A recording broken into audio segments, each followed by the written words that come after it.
মুক্তিযোদ্ধাদের ছোট করার চেষ্টা করা হয়েছে।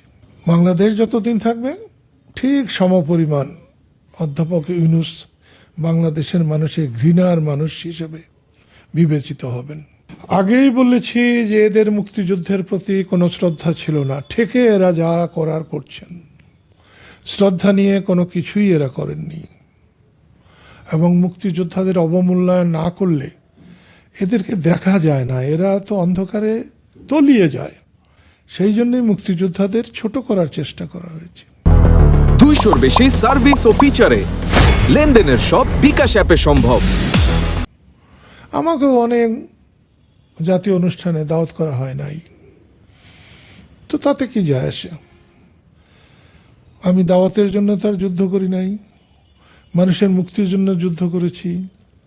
মানুষ যে কষ্টে ছিলেন সেখান থেকে মুক্তির জন্য, সেটা আল্লাহর দয়া পেয়েছি, ওটাই আমার কাছে অনেক বড়। বাংলাদেশে স্বাধীনতার পর ইউনূস ছিলেন মানুষের প্রাণের মানুষ। বাংলাদেশ যতদিন থাকবে ঠিক সমপরিমাণ অধ্যাপক ইউনূস বাংলাদেশের মানুষের ঘৃণার মানুষ হিসেবে বিবেচিত হবেন।